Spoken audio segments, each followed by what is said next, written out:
Hello everyone and welcome back to Mind Spine tutorials. Mariam here. So हमने start किया था topic stem cell का, जिसको हम बेसिकली अगर डिटेल में देखेंगे आगे जाकर तो embryonic stem cell, haemopoietic stem cell, ये सारे जो टॉपिक्स होते हैं उसको पढ़ने से पहले हमने बात की थी कि हमें स्टेम सेल का कंसेप्ट प्रॉपरली पता होना चाहिए। तो बीएससी एमएससी स्टूडेंट जूलॉजी के जो रहते हैं उनके लिए बेसिकली ये टॉपिक बहुत इंपॉर्टेंट रहता है और सीएसआईआर नेट स्टूडेंट्स के लिए भी बहुत इंपॉर्टेंट रहेगा। तो हम इसी सीरीज को स्टार्ट करते हुए आगे जाकर इनकी डिटेल को देखकर इस टॉपिक को कंप्लीट करेंगे और कोशिश करेंगे इसके पीवाईक्यूज किस तरह के कॉम्पिटेटिव एग्जाम में आते हैं वो भी हम इसी वीडियो सेगमेंट्स की आगे की जो सीरीज होगी उसमें देखते जाएं। तो लेक्चर फर्स्ट ऑलरेडी हो चुका है, ये सेकंड लेक्चर है जिसमें हम स्टेम सेल के कंसेप्ट देख रहे हैं। तो सबसे जरूरी बात जो आपको पता होनी चाहिए वो ये होती है कि जो स्टेम सेल्स होते हैं ये ऐसे सेल्स होते हैं जो कि अनडिफरेंशिएटेड सेल्स होते हैं। कैसे होते हैं ये? अनडिफरेंशिएटेड सेल्स होते हैं। अब क्वेश्चन उठता है कि अनडिफरेंशिएटेड सेल्स क्या होते हैं। तो इन सेल के पास डिवाइड करने की जो कैपेसिटी होती है, कैपेसिटी को मैं कैप लिख देती हूँ, डिवाइड करने की कैपेसिटी इसकी बहुत ज्यादा होती है। ऐसे सेल्स को हम अनडिफरेंशिएटेड सेल्स कहते हैं, लेकिन इनका एक प्रॉपर फंक्शन जो होना चाहिए वो इनके पास नहीं होता। सिर्फ डिवाइड करने इनको आता है, एक प्रॉपर जो फंक्शन होना चाहिए, प्रॉपर फंक्शन कि वो सेल पर्टिकुलरली किसी एक चीज को करते हो, उसका कोई फंक्शन हो, वो इनके पास नहीं होता। तो ऐसे सेल्स को हम अनडिफरेंशिएटेड सेल्स कहते हैं। तो ये तो हमें नाम से ही समझ में आ जाता है, वर्ड अनडिफरेंशिएटेड का मीनिंग हमको यहाँ से समझ में आ गया कि ऐसे सेल्स जो कि अनडिफरेंशिएटेड यानी उनको एक फंक्शन जो उनके पास होना चाहिए वो नहीं रहता। डिवाइड बहुत अच्छी तरह से कर सकते हैं, बहुत ज्यादा कर सकते हैं, लेकिन इनका एक प्रॉपर फंक्शन नहीं होता। बाद में यही सेल कहीं ना कहीं आगे जाके हम कह सकते हैं अनडिफरेंशिएटेड सेल्स मैच्योर होंगे, इसमें मैच्योरिटी आएगी, ये बड़े हो जाएंगे, मैच्योर होने के बाद ये डिफरेंशिएटेड हो जाएंगे। डिफरेंशिएटेड होना यानी क्या हो जाएगा? इसका मतलब कि इनका काम अब इनको पता रहेगा कि ये वाले सेल्स पर्टिकुलरली स्टमक में फॉर एग्जाम्पल काम करेंगे तो डाइजेशन का काम करेंगे, कुछ सेल्स रिप्रोडक्शन की तरफ जाएंगे तो वो गैमेट्स की तरह वर्क करेंगे, कुछ सर्टोली सेल्स बनेंगे, कुछ न्यूरॉन्स की तरह वर्क करेंगे आगे जाके। मतलब कहीं ना कहीं उनका जो वर्क फंक्शन होना चाहिए वो उनको मिल जाएगा, उनको उनका काम डिवाइड कर दिया जाता है, तो वो डिफरेंशिएटेड सेल्स हो जाते हैं जो कि एक अलग चीज हो जाएगी। तो अभी फिलहाल स्टेम सेल्स की हम बात करते हैं तो वो अनडिफरेंशिएटेड होते हैं, ये हमें पता होना चाहिए। तो अब हमें क्या समझ में आ गया इस बात से कि स्टेम सेल्स अनडिफरेंशिएटेड होते हैं, लेकिन ये अनडिफरेंशिएट कहां पर होते हैं? जहां पर ये स्टोर्ड रहते हैं। स्टोर्ड, जहां भी स्टोर्ड रहते हैं ना स्टेम सेल्स, वहां पर ये अनडिफरेंशिएटेड होते हैं, यानी कि ये वहां पर डिवाइड करने की कैपेसिटी पूरी तरह रखते हैं, लेकिन इनका एक प्रॉपर फंक्शन जो होना चाहिए वो इनको असाइन नहीं किया होता है, ये हम समझ सकते हैं। लेकिन वहां स्टोर्ड एरिया से अगर ये सेल्स जो कि स्टेम सेल्स है वो वहां से बाहर आना चाहे उस स्टोर्ड एरिया से, तो वो बाहर भी जा सकते हैं। और जब वो बाहर जाएंगे उस स्टोर्ड एरिया से, तो अब उन्हें जरूरी है कि वो मैच्योर हो जाए, और मैच्योर जैसे कोई सेल होता है तो वो वहां पर डिफरेंशिएटेड हो जाता है, उसको अब उसका फंक्शन प्रॉपरली क्या करना है उसे वो बता दिया जाता है। लेकिन अब एक बात और आपको पता होना चाहिए, जहां पर ये स्टेम सेल्स जो होते हैं वो स्टोर होते हैं, स्टोर्ड फॉर्म में रहते हैं, वो तो पता है अनडिफरेंशिएटेड होते हैं वहां पर, लेकिन जो स्टोर्ड फॉर्म में होते हैं उस जगह को क्या कहते हैं? तो उसको कहते हैं स्टेम सेल पूल। ठीक है, उसको कहते हैं, ये स्टोर्ड रहने की जगह होती है जिसको कहते हैं स्टेम सेल पूल। तो अब स्टेम सेल पूल में एक चीज ये है कि यहाँ पर नॉर्मली स्टेम सेल रह रहे हैं, लेकिन कुछ स्टेम सेल यहाँ से जा रहे हैं, तो जो स्टेम सेल्स यहाँ से जा रहे हैं वो तो डिफरेंशिएटेड हो जाएंगे, और अगर वो डिफरेंशिएटेड हो गए तो वो स्टेम सेल बाकी ही नहीं रहेंगे। तो अब क्या होता है यहाँ पर इस एरिया में, यानी कि जहां स्टोर किया गया था स्टेम सेल्स को, उनको रिटेन करना भी वहां पर जरूरी है। ऐसा नहीं कि सभी को वहां से चले जाना है। तो कहीं ना कहीं स्टेम सेल के अंदर एक प्रॉपर्टी होती है जिसको कहते हैं सेल्फ रिन्यूअल। क्या कहते हैं इस प्रॉपर्टी को? Self renewal. यानी कि यहाँ कुछ स्टेम सेल्स जो चले गए वो तो ठीक है, वो तो डिफरेंशिएटेड हो जाएंगे, लेकिन होना क्या चाहिए? उन्हें अनडिफरेंशिएटेड रहना चाहिए, तभी तो वो स्टेम सेल्स रहेंगे। तो यहाँ कुछ सेल्स जो रहते हैं वो अपने आप को, जैसे मान लीजिए कोई एज होने लगेगी, कोई इंसान है, किसी की एज होगी, वो वहां पर हो जाएगी, तो वो उसकी डेथ हो जाएगी वहां पर, और वो इंसान इस दुनिया से वैसा दूसरा इंसान फिर नहीं आता, वो उसके ऑफस्प्रिंग्स हो सकते हैं, वो अलग चीज है, लेकिन वो जो पर्टिकुलर इंसान था वैसा नहीं रह सकता। लेकिन स्टेम सेल का ये कंसेप्ट नहीं होता। यहाँ पर कोई सेल मान लीजिए पुराना होने लगेगा तो वो अपने आप को फिर से रिन्यू कर लेगा, फिर से अपने आप को नया कर लेगा और अपने आप को फिट कर लेगा, ताकि यहाँ पर जो स्टेम सेल का पूल था वहां पर कोई किसी तरह की डेफिशिएंसी नहीं आए। ये आपको समझ में आना चाहिए, इस चीज को कहते हैं सेल्फ रिन्यूअल। अब एक चीज और पता होना चाहिए, मैंने बताया कि स्टेम सेल जो होते हैं एक तो हो गया अनडिफरेंशिएटेड, और दूसरे होते हैं इनकी डिवाइड कैपेसिटी बहुत अच्छी होती है, ये सेल्फ रिन्यूअल कर सकते हैं। ये पॉइंट्स तो आपको समझ में आते हैं। अब डिवाइड करने की कैपेसिटी है तो ये डिवाइड करते कैसे वो भी आपको बता देते हैं हम यहाँ पर। मान लीजिए ये कोई स्टेम सेल है, इसको डिवाइड करना है, तो डिवाइड ये ऐसे करता है कि ये एक जैसा वापस अपने जैसा सेम टू सेम यहाँ पर चीज बना देता है। फॉर एग्जांपल इसका स्टार जैसा लुक है, तो ये फिर से जो नया स्टेम सेल बनेगा वो भी स्टार जैसे ही बनता है। तो इसको कहते हैं, इसकी डिवाइड करने की प्रॉपर्टी को ही हम क्या कहते हैं, सेल्फ रिन्यूअल कहते हैं। एक तरह से वो पुराना ही सेल अपने आप को फिर से नया बना लेता है, अच्छे से रिन्यू कर लेता है, उसको सेल्फ रिन्यूअल कहते हैं। लेकिन जब भी ये अपने आप को रिन्यू करता है, इसके साथ साथ एक चीज और वहां पर बनती है, उसको हम कहते हैं, आप इसको यहाँ स्क्वायर बना दो, एक और चीज यहाँ साइड में बनती है, उसको हम कहते हैं सिस्टर सेल, सिस्टर सेल। लेकिन अब जो यहाँ सिस्टर सेल बनता है वो यहाँ पर डिफ्रेंशिएटेड होता है। कैसा होता है वो यहाँ पर डिफ्रेंशिएटेड होता है, ये आपको पता होना चाहिए। तो स्टेम सेल के अंदर सेल्फ रिन्यूअल हुआ, सेम टू सेम बन गया, लेकिन साथ में एक चीज और बनी जिसको सिस्टर सेल कहते हैं, जो डिफरेंशिएटेड फॉर्म में होता है। अब ये जो नया स्टेम सेल बना है उसके अंदर अगेन प्रॉपर्टी रहेगी, या तो ये पहले वाले जैसे की तरह भी रह सकता है और चाहे तो डिवाइड भी कर सकता है। तो मान लीजिए अगर इसने भी फिर से डिवाइड करा तो ये इसके जैसा फिर से रिन्यू कर लेगा, तो इसको हम कह देंगे ये वापस से सेल्फ रिन्यूअल हो गया। और जब भी ये अपने जैसा सेल्फ रिन्यूअल करके फिर से डिवाइड करता है तो एक चीज और वहां पर बनती है, वो क्या रहती है, वो वहां पर रहती है कि सिस्टर सेल बन जाता है। और सिस्टर सेल कैसे होते हैं, वो डिफरेंशिएटेड फॉर्म में होते हैं, मैच्योर होने लग जाते हैं। ये चीज आपको पता होना थी। तो नोट्स लिखना है आपको यहाँ पर, तो आप लिख सकते हैं कि stem cells are undifferentiated cells, they retain the ability to divide while also generating differentiating progeny. दूसरी बात लिखना, दूसरा पॉइंट लिखना, a stem cell retains the ability to divide and recreate itself while also having the ability to generate progeny capable of specializing into a more differentiated cell type। जैसे यहाँ पर हो रहा है ना, वो सिस्टर सेल भी बनाता है, ऐसे नहीं कि बस स्टेम सेल से स्टेम सेल ही बन रहे हैं, एक और किसी एक को चांस दे दिया जाता है कि तुम डिफरेंशिएटेड सेल भी बनो। हम तो मान लीजिए यहाँ पर ये कह रहे हैं कि हम तो अनडिफरेंशिएटेड है, हम भी अनडिफरेंशिएटेड, हम भी अनडिफरेंशिएटेड है, लेकिन साथ में वो दो ऐसे भी बनते जा रहे हैं साइड बाय साइड जो कि कैसे है, वो डिफरेंशिएटेड है। तो ये एबिलिटी देते हैं to generate progeny capable of specialising into a more differentiated cell type.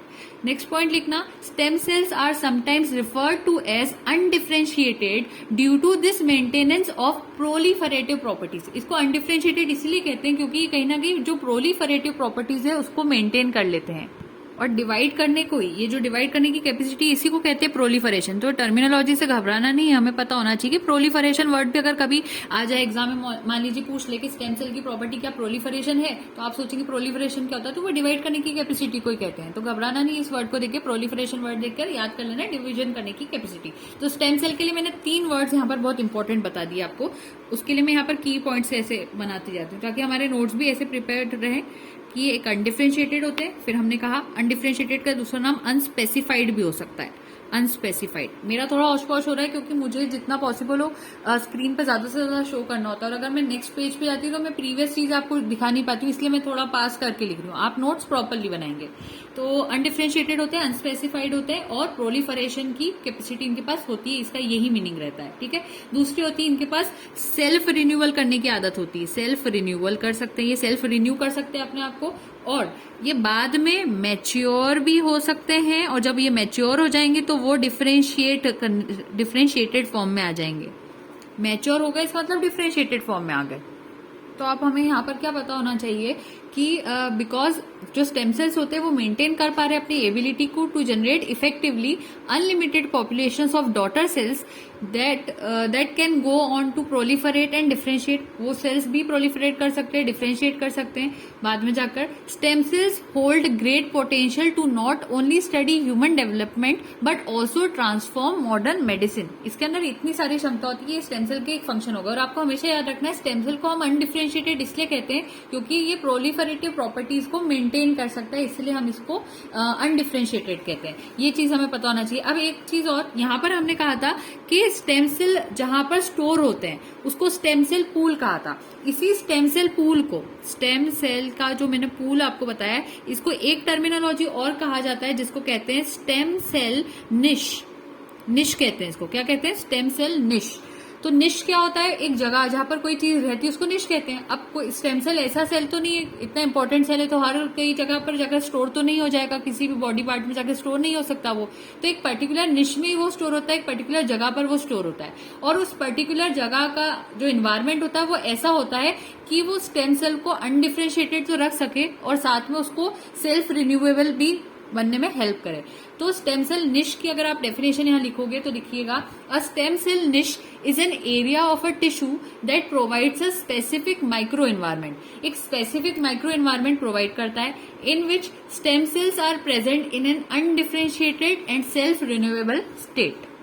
और यहाँ पर जब डिवीजन हो रहा था तो स्टेम सेल में सेल्फ रिन्यूअल हो रहा था, तो हम कहते हैं कि ये जो स्टेम सेल था इसने अपना यहाँ पर क्या बना लिया, रेप्लिका बना लिया। रेप्लिका या फिर ये प्रोसेस ही रेप्लिकेशन है, तो ये रेप्लिका बना लिया, यानी सेम अपने जैसा बना लिया। इस स्टेम सेल ने भी अपने जैसा यहाँ पर बनाया, तो हम कहेंगे इसने भी अपना यहाँ पर रेप्लिका बना लिया। तो ये चीज सेम चलती जा रही है। लेकिन यहाँ पर ये जो एक्स्ट्रा बना था, ये जो सिस्टर सेल हर बार बनता जा रहा था, इस सिस्टर सेल को काफी बुक्स में डॉटर सेल का नाम भी दिया जाता है। तो सिस्टर सेल को हम डॉटर सेल भी कह सकते हैं। और यहाँ ये जो प्रोसेस हो रही थी ये तो सेल्फ रिन्यूअल की थी, लेकिन इस जगह जो प्रोसेस हो रही है उसको क्या कहते हैं, उसको कहते हैं डिफरेंशिएशन। क्योंकि डिफरेंशिएशन हो रहा है तभी तो ये डिफरेंशिएटेड सेल बन रही है। तो ये सिस्टर सेल या डॉटर सेल आप कह सकते हो, या फिर इसको कई कई बुक्स में कमिटेड सेल्स भी कहते हैं, क्योंकि ये किसी फंक्शन के लिए कमिटेड हो जाती है, तो ये कमिटेड सेल भी हो जाती कहलाती है। उसी तरह से यहाँ पर भी एक कमिटेड सेल बनी या डॉटर सेल बनी, हम कुछ भी कह सकते हैं। तो ये सारी टर्मिनोलॉजीज अभी आपको क्लियर हो जाना चाहिए। अब दूसरी चीज जो आपको यहाँ पर पता होना चाहिए, स्टेम सेल निश का कंसेप्ट हमने देख लिया। अभी तक हमने जो जो कंसेप्ट देखे ये हम डेवलपमेंट बायोलॉजी में पढ़ते हैं स्टेम सेल्स का, इसलिए मैंने यहाँ डेव बायो भी लिख रखा है। इतनी चीजें तो आपको क्लियर हो गई। अब दूसरी बात समझते हैं यहाँ पर। नेक्स्ट चीजें जो आपको पता होना चाहिए, क्या होना चाहिए पता, कि जो सेल डिविजन होता है, सेल डिविजन, मैं इसको ऐसे लिख रही हूँ, पूरा कंप्लीट नहीं लिख रही हूँ। जो सेल डिविजन होता है अगर मैं उसकी बात करती हूँ, कैन अकर ईदर सिमेट्रिकली और एसिमेट्रिकली। ये या तो सिमेट्रिकली हो सकता है या फिर ये एसिमेट्रिकली भी हो सकता है। एसिमेट्रिकली के अंदर अभी आप पढ़ चुके हो, मैं बताऊंगी तो आपको और यहाँ पर अच्छा लगेगा जानकर कि हमने ये पहले ही पढ़ लिया। तो सेल डिवीजन दो तरह से होते हैं, सिमेट्रिकली और एसिमेट्रिकली, जिसमें से ये जो अभी आपने यहाँ पर डिवीजन देखा था स्टेम सेल का, ये स्टेम सेल का एसिमेट्रिक डिवीजन होता है। तो सबसे पहले मैंने आपको जो डिवीजन यहाँ पर बताया वो किस तरह का डिवीजन था, वो एसिमेट्रिक डिवीजन था। एसिमेट्रिक डिवीजन था। तो ये एसिमेट्रिक आपने कहीं ना कहीं पहले ही पढ़ लिया। तो cell division can occur either symmetrically और एसिमेट्रिकली। तो अगर कोई डेफिनेशन पूछ लेता है कि एसिमेट्रिकली में क्या लिखना है, तो आप लिखिएगा, if the stem cell divides asymmetrically, it could stabilize the stem cell pool as well as generate a daughter cell that goes on to differentiate. This strategy in which two types of stem cell, एक तो stem cell बना, and developmentally committed cell are produced at each division, आगे भी इसी type की चीज हो रही है, at each division is called single stem cell, या फिर उसको हम क्या कह सकते हैं, सिंगल स्टेम सेल भी कह सकते हैं। तो यहाँ पे ये सिंगल स्टेम सेल चलता जा रहा है आगे, और इस डिवीजन को कहते हैं एसिमेट्री या फिर asymmetric cell division. This type of division is seen in many types of stem cell. इस तरह का डिवीजन जो होता है एसिमेट्रिक वाला, ये बहुत सारे स्टेम सेल्स में देखने को मिलता है। तो सबसे पहले जो हमने एसिमेट्रिक वाला पढ़ना था वो तो हमने यहाँ पर पढ़ लिया। अब बात आती है कि सिमेट्रिक सेल डिवीजन जो होता है वो कैसे होता है और इसकी क्या प्रॉपर्टीज होती है। तो अब यहाँ पर ये बहुत इंपॉर्टेंट भी होता है इसके ऊपर, क्योंकि काफी बार एग्जाम में क्वेश्चंस पूछे जाते हैं। तो symmetric cell division of stem cells, अब हम ये देख रहे हैं, ये हमारा न्यू टॉपिक है। अब इस न्यू टॉपिक को समझने के लिए आपको जो चीजें पता होना चाहिए वो ये होना है कि एक डायग्राम पहले तो बना लेते हैं। सबसे पहले कि स्टेम सेल है, मान लीजिए ये। अब यहाँ पर या तो इस तरफ जो कंडीशन में बनाऊंगी या तो वो होगी, या जो मैं इस तरफ कंडीशन बनाऊंगी वो होगी। तो स्टेम सेल में दो कंडीशंस में से कोई एक कंडीशन होती है। हम दोनों कंडीशंस को ड्रॉ एक साथ कर रहे हैं, लेकिन होती कोई एक कंडीशन है इनमें। तो स्टेम सेल या तो डायरेक्टली दो एक जैसे स्टेम सेल में डिवाइड कर देगा, तो ये stem cell same to same एक और स्टेम सेल बनाएगा और इसके साथ एक और स्टेम सेल यहाँ पर बन जाएगा। नॉर्मली अभी एसिमेट्रिक में क्या होता था, जब स्टेम सेल अपना रेप्लिका बनाता था तो उसके साथ एक डिफरेंशिएटेड सेल भी बनती थी, वो एसिमेट्रिक सेल डिवीजन था। लेकिन अब यहाँ पर सिमेट्रिक में क्या हो रहा है, स्टेम सेल दो स्टेम सेल डायरेक्टली बना रहा है, इसके साथ जो एक सिस्टर सेल बनना था, डॉटर सेल या कमिटेड सेल बनना था, वो यहाँ नहीं बनता। तो डायरेक्टली एक स्टेम सेल से दो स्टेम सेल बन रहे हैं। अब आपको लग रहा होगा ये तो बहुत अच्छी चीज हो रही है, दो स्टेम सेल बन रहा है, लेकिन यहाँ पर ये प्रॉब्लमेटिक चीज है कि यहाँ पर उसका एक जो डिफरेंशिएटेड सेल बनना था वो यहाँ नहीं बन रहा है। और या तो ये कंडीशन होगी, और अगर ये कंडीशन नहीं हो रही तो दूसरी कंडीशन यहाँ पर ये होती है कि वो दो सेल्स बनाता है जो कि कमिटेड सेल्स होते हैं। अब यहाँ पर अब इस कंडीशन में से क्या करा, इसने कमिटेड सेल्स बना दिए, कमिटेड सेल्स है, तो कमिटेड सेल्स इसने दोनों कंडीशन में बना दिए। लेकिन अब ये वाली कंडीशन नहीं होगी, अब इस टाइम पर ये कंडीशन होगी, तो दोनों कमिटेड सेल्स बन गए। तो अब यहाँ पर किस चीज का लॉस हो गया, यहाँ पर उसका जो रेप्लिका बनना था वो यहाँ पर नहीं बन पाया, यानी कोई स्टेम सेल यहाँ नहीं बन रहा है, दोनों ही सेल डिफरेंशिएटेड फॉर्म में हो गए। और जब भी सिमेट्रिक सेल डिवीजन होता है ये तभी होता है जब किसी इंसान को कोई डिजीज हो जाए, और खासतौर पर उस डिजीज को हम कहते हैं कैंसर। तो कैंसर के लिए इधर वाली जो कंडीशन, अगर इस तरफ की कंडीशन बन रही तो हम उसको कहते हैं कैंसर होना।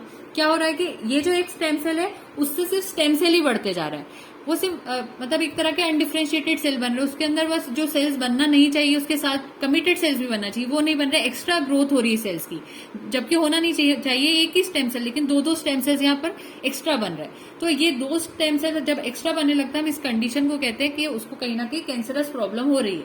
तो यहाँ पर ये एक रीजन हो जाता है कि कैंसर का, और इसी को हम कहते हैं ट्यूमर फॉर्मेशन होना। तो इस कंडीशन में तो जो स्टेम सेल का निश था, जो स्टेम सेल का पूल था, इधर वाली जो कंडीशन अगर हम उसकी बात करते हैं तो वो बढ़ता जा रहा है, सिर्फ स्टेम सेल बढ़ते जा रहे हैं, अनडिफरेंशिएटेड सेल्स बढ़ते जा रहे हैं, कोई कमिटेड सेल बन ही नहीं रहा है। क्योंकि हमने बात करी थी शुरू में, या तो ये कंडीशन होगी या ये कंडीशन होगी। ऐसी कंडीशन जिसमें दोनों चीजें बन जाए, स्टेम सेल भी बन जाए, कमिटेड सेल भी बन जाए, उसको तो हम एसिमेट्रिक सेल डिवीजन कहते हैं। लेकिन अभी हम कौन सा डिवीजन पढ़ रहे हैं, सिमेट्रिक सेल डिवीजन पढ़ रहे हैं। तो इसमें हम कह सकते हैं ये कैंसर है, और यहाँ पर क्या कह सकते हैं, यहाँ पर स्टेम सेल का लॉस हो रहा है। लेकिन अभी एक चीज और जानना बाकी है कि जब ये ऐसे कंडीशन करे कि एक स्टेम सेल से दो डायरेक्टली कमिटेड सेल बनते हैं तो स्टेम सेल का लॉस तो हो रहा है, लेकिन इस डिजीज को क्या कहते हैं, तो ये आप सोचेंगे जब तक हम बताएंगे भी आगे इसी वीडियो में। तो इसमें आता है कि जो हेयर जो व्हाइट होने लगते हैं, जिसको हम ग्रेइंग ऑफ हेयर भी कहते हैं, तो नॉर्मली जो कलर हेयर का रहता है वो चेंज होकर कोई और कलर हो जाए, व्हाइट हेयर हो जाए, तो हम उसको कहते हैं कि यहाँ पर ये वाली कंडीशन हुई कि स्टेम सेल से डायरेक्टली अब कमिटेड सेल ही बनने लगे, वहां स्टेम सेल नहीं बन रहे। तो ये प्रॉब्लम को हम यहाँ पर कह सकते हैं कि ये होता है मेलेनोसाइट पिगमेंट लॉस या पिगमेंट सेल का लॉस। इस कंडीशन को हम, ये वाली जो इस साइड वाली कंडीशन हम उसको कहते हैं मेलेनोसाइट पिगमेंट सेल लॉस।